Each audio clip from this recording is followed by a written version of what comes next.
আকাশবাণী আগরতলা স্থানীয় সংবাদ পড়ছি সুমন ভট্টাচার্য। এখনকার বিশেষ বিশেষ খবর হল, কেন্দ্রীয় গ্রামোন্নয়ন, কৃষি ও কৃষক কল্যাণ মন্ত্রী শিবরাজ সিং চৌহান বলেছেন, প্রধানমন্ত্রী নরেন্দ্র মোদীর নেতৃত্বে ভারত এক সমৃদ্ধ, বিকশিত, শক্তিশালী দেশ হিসেবে পরিগণিত হচ্ছে। মুখ্যমন্ত্রী অধ্যাপক ডাক্তার মানিক সাহা বলেছেন, ভালো দন্ত চিকিৎসক হতে হলে anatomy, oral surgery, oral pathology বিষয়ে ভালোভাবে অভিজ্ঞতা অর্জন করতে হবে। প্রধানমন্ত্রী নরেন্দ্র মোদী আগামী 14 ফেব্রুয়ারি আসামে সফরে যাবেন এবং বেশ কয়েকটি প্রকল্প উদ্বোধন করবেন।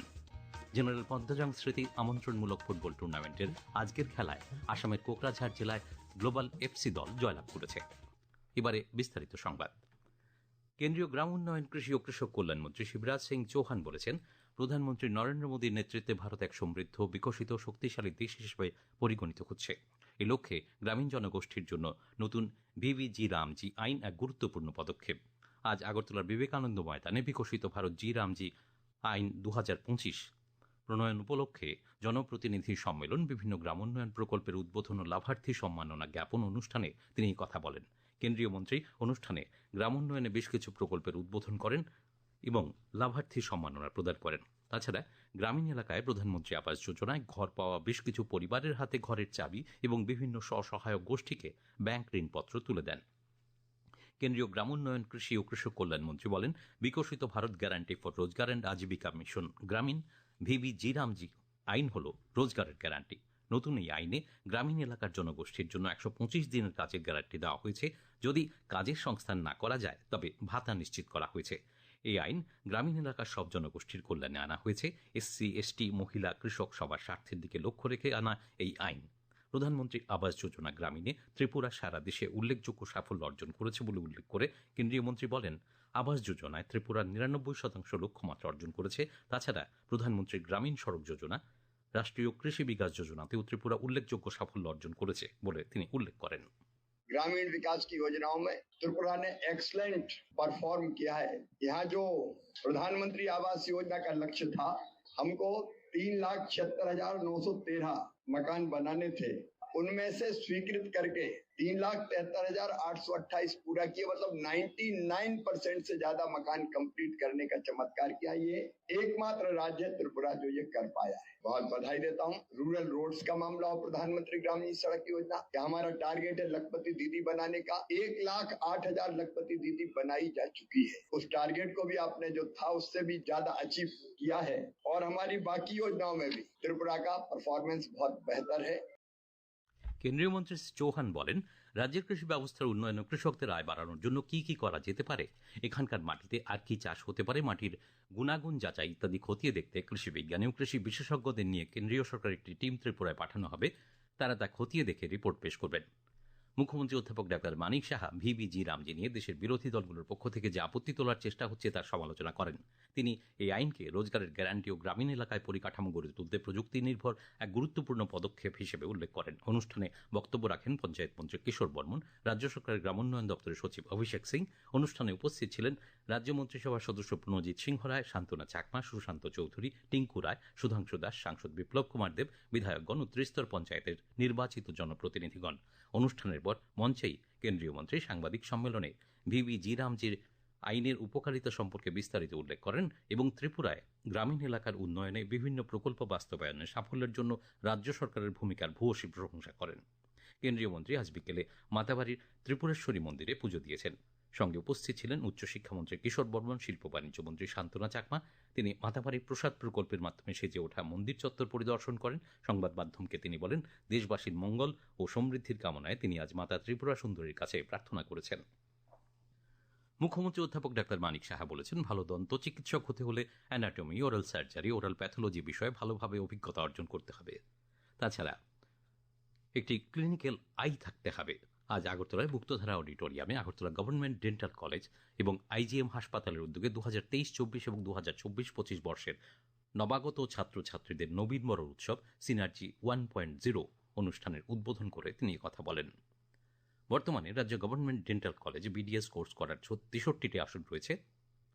রাজ্য সরকার আগরতলার গভর্নমেন্ট ডেন্টাল কলেজকে দেশের অন্যতম শ্রেষ্ঠ ডেন্টাল কলেজে পরিণত করতে চায়। এই কলেজের শিক্ষার পরিকাঠামো বৃদ্ধিতে কেন্দ্রীয় সরকারের সহযোগিতায় পিএম ডিভাইন প্রকল্পের মাধ্যমে 202 কোটি টাকার ব্যয়ে নতুন ভবন নির্মাণের কাজ চলছে। বক্তব্য রাখেন স্বাস্থ্য ও পরিবার কল্যাণ দপ্তরের সচিব কিরণ গিত্তে, স্বাস্থ্য দপ্তরের অধিকর্তা ডক্টর দেবশ্রী দেববর্মা প্রমুখ। খাদ্য দপ্তরের উদ্যোগে ও কৃষি দপ্তরের সহযোগিতায় তেলিয়ামুড়া এগ্রি রেগুলেটরি মার্কেট প্রাঙ্গণে আজ কৃষকদের কাছ থেকে সহায়ক মূল্যে ধান কেনা শুরু হয়েছে। তা চলবে আগামী 12 ফেব্রুয়ারি পর্যন্ত। 2025-26 খারিফ মরশুমে প্রতি কেজি ধানের সহায়ক মূল্য নির্ধারণ করা হয়েছে 23 টাকা 69 পয়সা। তেলিয়ামুড়া কৃষি মহকুমার অন্তর্গত কৃষকদের কাছ থেকে এই কেন্দ্রে ধান সংগ্রহ করা হবে। দুদিনে মোট 230 মেট্রিক টন ধান সহায়ক মূল্যে ক্রয়ের লক্ষ্যমাত্রা নির্ধারণ করা হয়েছে। আজ ধান ক্রয়ের আনুষ্ঠানিক সূচনা করেন তেলিয়ামুড়া পৌর পরিষদের চেয়ারপারসন রূপক সরকার। জনজাতি কল্যাণমন্ত্রী বিকাশ দেববর্মা আগরতলা শিশু উদ্যানে আজ দুদিনব্যাপী জাতীয় স্তরের ঐতিহ্যবাহী কারুশিল্প মেলা ও হচাগিরি নৃত্য উৎসবের উদ্বোধন করেন। তিনি বলেন, হারিয়ে যাওয়া চিরাচরিত ঐতিহ্যগুলি এখানে প্রদর্শিত হবে। হস্তকারু শিল্পগুলির নতুন প্রজন্মের কাছে তুলে ধরতে এই উদ্যোগ নেওয়া হয়েছে। এই উৎসবে হজাগিরি নৃত্য ছাড়াও জনজাতি অংশের বিভিন্ন নৃত্য প্রদর্শিত হবে। উপস্থিত ছিলেন আগরতলা পুর নিগমের মেয়র দীপক মজুমদার, জনজাতি গবেষণা ও সাংস্কৃতিক কেন্দ্রের অধিকর্তা রত্নজিৎ দেববর্মা প্রমুখ।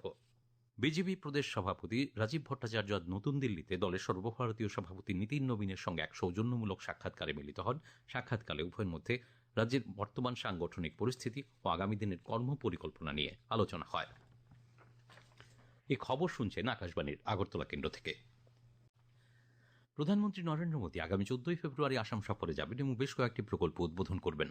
আসাম সফরে প্রধানমন্ত্রীর ঐতিহাসিক ঘটনা হিসেবে রাজ্যের ডিব্রুগড় জেলার ডিব্রুগড় মোরান অংশের চাবুয়ায় উত্তর পূর্বের প্রথম হাইওয়ে ভিত্তিক জরুরি অবতরণ স্থলের অবতরণ এবং সেখান থেকেই উড়ানের সূচি রয়েছে। সরকারিভাবে জানানো হয়েছে, প্রধানমন্ত্রী প্রথমে চাবুয়া বিমান ঘাঁটিতে পৌঁছবেন এবং তারপরে মোরানে যাবেন, যেখানে তিনি বিশেষভাবে উন্নত হাইওয়ে এয়ারস্ট্রিপে অবতরণ করবেন। প্রধানমন্ত্রী গুয়াহাটি এবং উত্তর গুয়াহাটিকে সংযুক্তকারী ব্রহ্মপুত্রের পর নবনির্মিত কুমার ভাস্কর বর্মন সেতুর উদ্বোধন করবেন। এরপর ইন্ডিয়ান ইনস্টিটিউট অব ম্যানেজমেন্ট গুয়াহাটির অস্থায়ী ক্যাম্পাস উদ্বোধন করবেন এবং রাজ্যকে 100টি কেন্দ্র অর্থায়িত বৈদ্যুতিক বাস হস্তান্তর করবেন। প্রধানমন্ত্রী আমিনগাঁওয়ে হাইপার স্কেল ডেটা সেন্টার চালু করবেন। গুয়াহাটিতে বিজেপির দলীয় নেতাদের একটি সভায় ভাষণ দেওয়ার কথা রয়েছে প্রধানমন্ত্রীর। খোয়াই মহকুমার গৌরনগর গ্রামে আজ তাঁতের শব্দেই বাজছে আত্মনির্ভরতার সুর। রাজ্য সরকারের হস্ততাঁত ও হস্তশিল্প দপ্তরের সহায়তায় স্বনির্ভর হয়ে উঠছেন এলাকার বেশ কয়েকজন মহিলা তাঁত শিল্পী। এ নিয়ে একটি প্রতিবেদন। খোয়াই মহকুমার গৌরনগর গ্রামে এখন প্রায় প্রতিটি বাড়িতেই শোনা যায় তাঁতের শব্দ।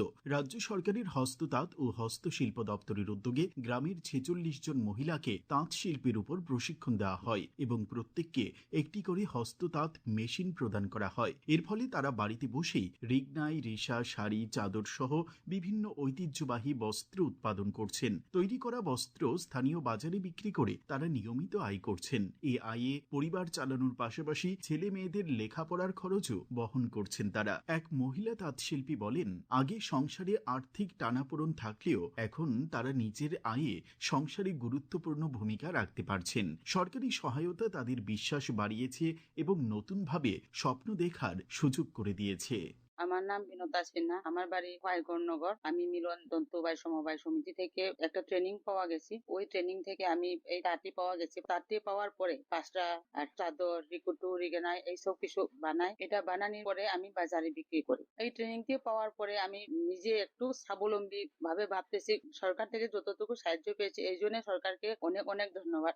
সরকারি সহায়তায় গৌরনগরের এই 46 জন মহিলা আজ আত্মনির্ভরতার এক অনুপ্রেরণাদায়ক দৃষ্টান্ত স্থাপন করেছেন। খোয়াই থেকে আশিস চক্রবর্তীর প্রতিবেদন, সংবাদ কক্ষ থেকে রাহুল লোধ, আকাশবাণী, আগরতলা। এবারে খেলার খবর। কৈলাসহরের কলেজ স্টেডিয়ামে আয়োজিত জেনারেল পদ্মজাং স্মৃতি আমন্ত্রণমূলক ফুটবল টুর্নামেন্টের আজকের খেলায় আসামের কোকরাঝাড় জেলার গ্লোবাল এফসি দল জয়লাভ করেছে। নির্ধারিত সময় এবং অতিরিক্ত সময় গোলশূন্য থাকায় পেনাল্টি শুট আউটে 4-3 গোলের ব্যবধানে কোকরাঝাড়ের গ্লোবাল এফসি দল পশ্চিমবঙ্গের দার্জিলিং জেলার জিওজিএন এফসি দলকে পরাজিত করে। আবহাওয়ার খবর। আগামীকাল আকাশ আংশিক মেঘাচ্ছন্ন থাকবে। সকালে হালকা কুয়াশা পড়ার সম্ভাবনা রয়েছে। আজ দিনের সর্বোচ্চ তাপমাত্রা ছিল 29.2 ডিগ্রি সেলসিয়াস এবং সর্বনিম্ন 14.5 ডিগ্রি সেলসিয়াস। আগামীকাল দিনের সর্বোচ্চ তাপমাত্রা 29 ডিগ্রি সেলসিয়াস এবং সর্বনিম্ন 13 ডিগ্রি সেলসিয়াসের কাছাকাছি থাকতে পারে। খবর শেষ করার আগে বিশেষ বিশেষ খবর আরও একবার। কেন্দ্রীয় গ্রাম উন্নয়ন, কৃষি ও কৃষক কল্যাণ মন্ত্রী শিবরাজ সিং চৌহান বলেছেন, প্রধানমন্ত্রী নরেন্দ্র মোদীর নেতৃত্বে ভারত এক সমৃদ্ধ, বিকশিত, শক্তিশালী দেশ হিসেবে পরিগণিত হচ্ছে। মুখ্যমন্ত্রী অধ্যাপক ডাক্তার মানিক সাহা বলেছেন, ভালো দন্ত চিকিৎসক হতে হলে anatomy, oral surgery, oral pathology বিষয়ে ভালোভাবে অভিজ্ঞতা অর্জন করতে হবে। প্রধানমন্ত্রী নরেন্দ্র মোদী আগামী 14 ফেব্রুয়ারি আসাম সফরে যাবেন এবং বেশ কয়েকটি প্রকল্প উদ্বোধন করবেন। জেনারেল পদ্মজং স্মৃতি আমন্ত্রণমূলক ফুটবল টুর্নামেন্টের আজকের খেলায় আসামের কোকরাঝাড় জেলার গ্লোবাল এফসি দল জয়লাভ করেছে। স্থানীয় সংবাদ আজকের মতো এখানেই শেষ হলো। পরবর্তী বাংলা স্থানীয় সংবাদ প্রচারিত হবে আগামীকাল সকাল 7:35 মিনিটে।